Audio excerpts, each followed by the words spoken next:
জীবনের প্রথম সমোসা বানাইলাম। আমার একটা অদ্ভুত রূপ আছে। আমি যখন ইউটিউবে খাবারের ভিডিও দেখি, যদি পছন্দ হয়ে যায় অবশ্যই সেটা আমাকে বানাতেই হবে। হ্যালো এভরিওয়ান, সবাইকে নমস্কার, আসসালামু আলাইকুম। কেমন আছেন সবাই? আমাদের বাড়িতে আগে থেকে ময়দার প্যাকেট আনা ছিল এবং ফেলংও ছিল বাড়িতে। তো আমি ফেলং সিদ্ধ করে ভাজি করে নিলাম আলু দিয়ে।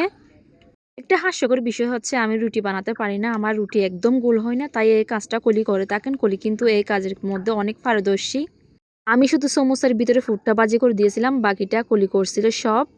দিনের বেলায় ময়দাগুলো গরম পানি দিয়ে তেল দিয়ে মেখে রেখেছিল, যার কারণে অনেক বেশি নরম হয়েছে। সমোসাগুলো দেখতে পারফেক্ট না হলেও স্বাদটা কিন্তু একেবারে দোকানের মতো হয়েছে, অসম্ভব মজা। আমাদের কলি বাঁচতেছিল, আমি পাশে বসে টুনির মতো একটা বানাচ্ছে টুনা গাছে আর একটা বানাচ্ছে টুনি গাছে, ওই রকম টেস্ট করতেছি কেমন হয়েছে। অনেকগুলো সমোসা বানানোর পর কলি আবার কতগুলো লুচিও বানিয়েছে, যা ভাঙতে একদম নরম মুসমুসে। আমাদের বাড়িতে এমনিতে কেউ না আসলেও নাস্তা বানালে অবশ্যই অনেকগুলো মেহমান চলে আসে, ছোটো ছোটো হোক বড় বড় হোক। সেদিনও এসেছিল আমাদের টিউলিপের বন্ধুরা।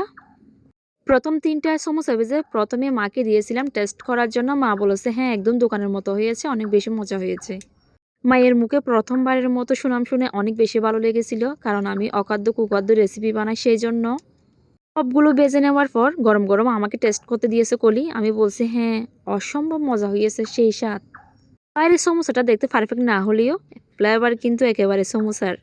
অনেক বেশি গরম ছিল, যার কারণে খেতে একটু কষ্ট হচ্ছিল। গরম গরম খেতে কিন্তু অসম্ভব মজা আবার। এখন আমার টেস্ট করা শেষ, এখন আমাদের কলি ম্যামকে দিয়েছি। কলির কিন্তু একটু খেতে কষ্ট হচ্ছে, যেহেতু গরম ছিল, ধোঁয়া উঠতেছে দেখতেছেন তো। ও হ্যাঁ বন্ধুরা, আমি একটা কথা বলতে ভুলে গেছি। কথাটা হচ্ছে আমি কেকও বানিয়েছি, কেকের ভিডিওটা করে রেখেছি, কিন্তু এখনও এডিটিং করি নাই। তো আপনাদের দেখার জন্য অনুরোধ রইল।